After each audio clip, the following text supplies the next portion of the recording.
Welcome to What to Do When, a podcast from real lawyers with real perspective, where we explore a variety of legal issues and scenarios. Each week, we focus on a new topic and discuss what to do when and if any of these legal scenarios ever happen to you or a loved one. With over 40 years of combined legal experience, our hosts offer their unique perspectives and insights on a range of real-life legal situations. Hey, welcome back to another podcast here at Critzer Cardani in Richmond, Virginia. I'm Jackie. I'm Scott. What's on the docket for today, Jack? What to do when you're a parent who owns guns. Why would that matter? Well, common sense says, well, you should be taking extra precautions if you're a parent who owns guns. That seems just like common sense to me. It is common sense. And you know, what's coming up a lot that we see, and this is why we decided to do this podcast, because I don't think parents are really aware of what's going on societally and other things that are really important and you need to know about, and that is with gun ownership. Obviously, there's two camps in gun ownership right now that are really at war. One camp says you should never have any gun for any reason, and there's no reason to ever have a gun, and then the other camp says, you know, the opposite, that every gun is okay no matter what. And we won't say what camp we're in, but regardless of that, what you need to know is that there is a camp out there that believe that guns are inherently dangerous. The reason I bring that up is you'll see it a lot like in custody cases where a guardian ad litem gets appointed, and a lot of the guardian ad litems now, they do what's called a questionnaire that they want the parents to ask. And a lot of times they're asking questions about your ownership of guns, which quite frankly, I think is a violation of my constitutional right, whether I even have to answer that. But it's being asked, it's being answered, and you need to know as a parent how to deal with that. And you can choose not to answer it if you so choose. I think that's very valid. Your attorney can handle that. But if you decide to answer it, you need to know the implications and what's behind that, because what I didn't even know till just recently is this law in Virginia, Jackie. It's kind of crazy. Tell me about it. It's 18.2, 56.2 for those of you who like to look things up, but it's allowing access to firearms by children. And so, again, Jackie's right. It sounds like common sense. Of course, you don't allow access to firearms to children. Especially loaded, right? I'm not just going to leave a loaded gun in a coffee table or a cabinet or somewhere that a child or neighbor's children or grandchildren, whatever, can come in and find it in a situation where maybe they're I'm not sure when they're going to be unsupervised, but either way, if they were, maybe my 12 and 13-year-olds got left home while I went to the grocery store. I don't have a 12 or 13. You would never do that. Well, that's a whole nother topic, isn't it? Yeah. Anyways, but what if you're one of these guys like James Bond who has a gun under the coffee table, one up over the refrigerator, whatever it is, in case people come at me, man, I need my guns. Loaded. Well, what good is a gun if it's not loaded? That's what I hear. I do really believe that argument. But anyways, here we go. Let me read the statute. It's important. It says, it shall be unlawful for any person to recklessly leave a loaded, unsecure firearm in such a manner as to endanger the life, limb of a child under the age of 14. And it goes on. But I don't want to read all of it. It can get convoluted, but that's really the issue. So, for instance, you're in a meeting with a guardian ad litem. Okay. And you say, yeah, I have guns. I keep one under my pillow. Guardian ad litem maybe thinks all guns are dangerous. Mm-hmm. They could probably, especially if your children are under 14, say, hey, police officer, this person has this gun, and they're recklessly leaving it. Well, and it really doesn't say unattended child, right? It just says recklessly. Any person who recklessly leaves a loaded, unsecured firearm. In such a manner as to endanger life. That's a ridiculous sort of tail on the end of that. I think that the issue is to recklessly leave a loaded, unsecured firearm. So that means what? That's exactly right. And see, reckless is this weird word in the law that has a lot of definition history to it.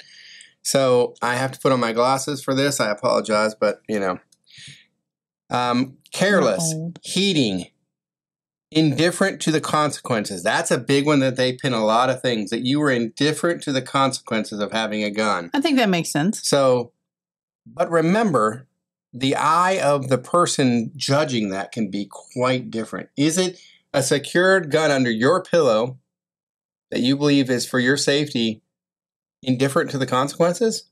I don't know. According to the circumstance, it may also mean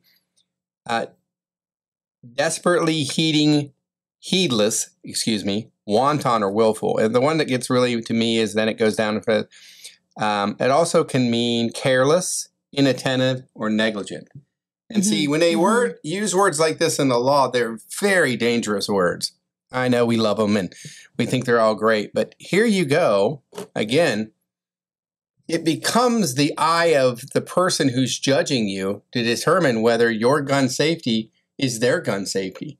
So for instance, again, and this is where I'm talking about, if you're a person who believes guns are for the good, then you're probably not going to find reckless as often as somebody who thinks guns are bad all the time. Then any gun in any position is reckless. And so when you get in front of judges and you get in front of people, that's all going to come out. So when you're in these custody battles and you're a gun owner, I can see this being used both as a weapon on both sides. One parent who lived in the house with guns for years can all of a sudden say, oh, my husband has a lot of guns. I'm going to use this as a tool to get the kids. Sure. And they do it all the time. Don't kid yourself. So what the point of today is, and the biggest part of this, is to make you aware that there actually is a statute, and some people would feel mandatory reporter to report this. Well, who can report it, and who do they report it to? Counselors, GALs, doctors, psychologists, you name it.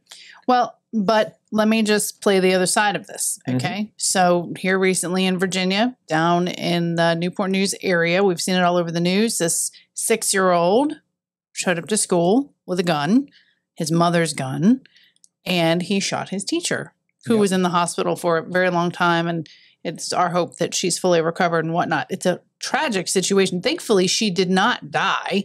That would have been obviously much worse. But the point remains, this child, to whatever extent, had access to his mother's firearm. Not only access, but took it and had it. It was it loaded, or did he load it? I don't know those details. Took it to school and shot a person. He was 6 years old. Now, mom's gotten in lots of trouble. I don't think her trial and everything is finished yet, but I know that they have pressed charges against her for child neglect and some other things. But it seems to me that this code section applies to that. I think she was reckless, and she left a loaded gun in a situation where her 6-year-old got it. I hear you, but we have to, again, context matters. So was the gun in a gun safe and the kid was looking over their shoulder one day and they didn't see that he got the code? Was it Uncle Johnny who, removed the gun from the gun safe and didn't put it back? My point is, I hear you. I mean, obviously we neither one of us advocate for a 6-year-old to be armed, unsecured and armed. I mean, do I have a problem with a 6-year-old shooting a gun? No, it depends on the gun, all those kind of things. I think the earlier you start gun safety with children, the more safe we are as a society. I think people who are trained in gun safety very rarely use guns inappropriately because they understand the power and when my children were little, they got to shoot guns and they wanted nothing to do with them because they understood the power, the loudness. That was enough for them. Guns under your supervision. Yes, exactly. Always under the supervision. And I would never leave a 6-year-old not with a gun without my supervision, or probably never leave it in his hands. I would be holding it with him if he ever did hold it. Right. Point being, though, my point is you as a gun owner have to realize that these things are out there. Sure. And how they play out in a situation of custody, especially divorce.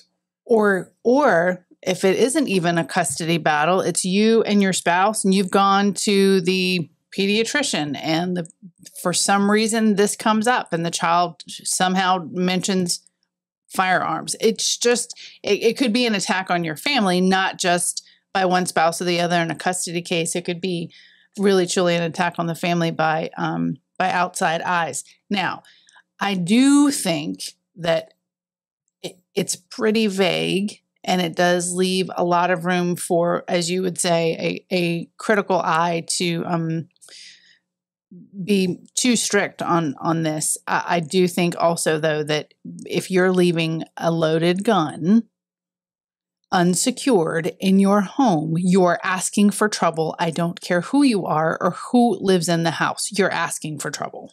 And I don't disagree with that. And I think that's wisdom, especially in our culture. What I want people to know is these things get politicized really easy, and judges are victim to politicization, whether they admit it or not. It happens all the time. Sure. I could mention a case where a judge just did a property in some certain place and undervalued it by about $500 million just because it was a political case.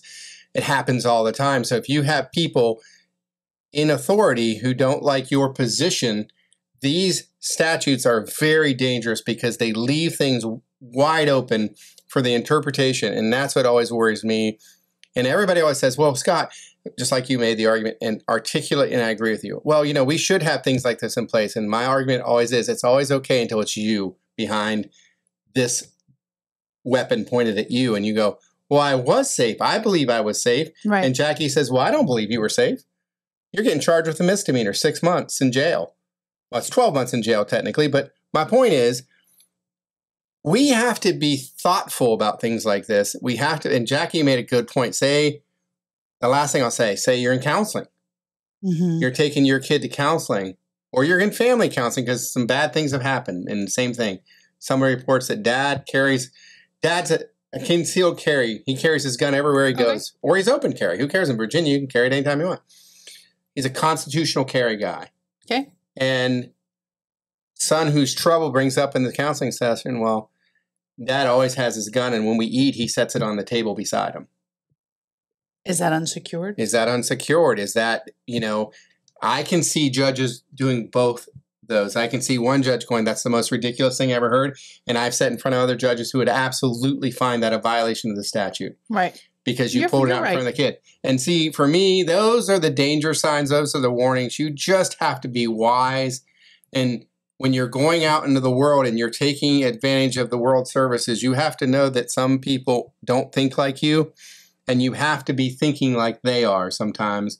So that's why we did this what to do when, and why it was so important to me. You can kind of hear my passion in it, because I'm getting to the point, I've been a lawyer a long time, and what I'm learning over and over again is there's a lot of laws out there that seem good, but they carry a double-edged sword, and we all think they're good until they point at us.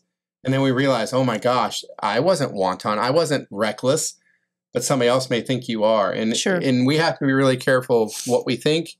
We have to be very careful with our children. Obviously, hear us. We promote gun safety. We think guns should be secure and you should be safe. But again, if I train let's just say I have a 12-year-old kid who's an expert marksman training for Olympics. Sure. And he's shooting every day, and I trust him in that gun. And would that be recklessly leaving a gun? I still believe some judge would find that was reckless if you weren't right there, and some people wouldn't. And that's what scares me when you start to flesh this out. And you're sitting in a meeting, you're telling all, and all of a sudden this comes up, and you have police knocking your door, social services knocking at your door saying, hey, you're in trouble, buddy. And then you're having to come to us. Well, loaded and unloaded, I don't think is difficult to figure out. That's clear. Recklessly, I think, is unclear. And secured versus unsecured, I think there's a lot of room for interpretation on those. And when judges could disagree about the definition of unsecured or secured and recklessly versus not, I think you can easily run afoul, even accidentally, and maybe even not truly afoul, but in the eyes of disagreeing jurists, you may run afoul. So if you find yourself in this situation, number one, secure your firearms. Let's do that. Let's not have our children being able to get access to our firearms. Your firearms in your home, in your car. That's another good point. Lots of people carry firearms in their vehicles too, right? And then, I left the kids in the car, ran in the store. Time. Yeah. Oh, see, that's what I'm saying. This is what if you have it in your purse? What if you're a concealed carry and you have it in your purse? I mean, that's my point. This is a very, very, very tricky, slippery slope, I see it as, quite frankly. And I see it as a play to get power, and I see it as a play to get things done. And so, again, we'll wrap this up with this. You need to be aware and secure of your firearms, but you need to be reasonably secure. And what reasonable is, I can't tell you, because really it's going to be in the eye of the beholder. But if you have your gun locked up, you have it trigger safety and all those kind of things, you're probably okay. But again, some judges would say you're not. How dare you carry a gun in your purse, Jackie? Think about that. Well, so second, if you're in this situation, I don't care if it's a custody case or something, and you're answering questions about guns, get somebody to walk you through it. Right. Don't just answer thinking, well, I'm a gun guy and I know what I'm doing, and they can't say anything to me. I get it. You have a constitutional right. I support that constitutional right, but you need wisdom when you answer questions, because the other side may be thinking something different than you're thinking, and your brashness and your stance may not be the time to make your stance on your constitutional carry rights is not in a custody case. We also want to protect your constitutional right to parent your child. Absolutely. That's three. It's a fine line. We're here to answer your questions, and we look forward to hearing from you. You can reach us at cclawva.com or email us at info@cclawva.com. We look forward to hearing from you. Please subscribe and like. Thank you. We hope you've enjoyed this episode of What to Do When. For more episodes, be sure to subscribe to our podcast, and we encourage you to check our archives to listen to previous topics. Tune in next week for a new episode and some fresh perspective from Critzer Cardani.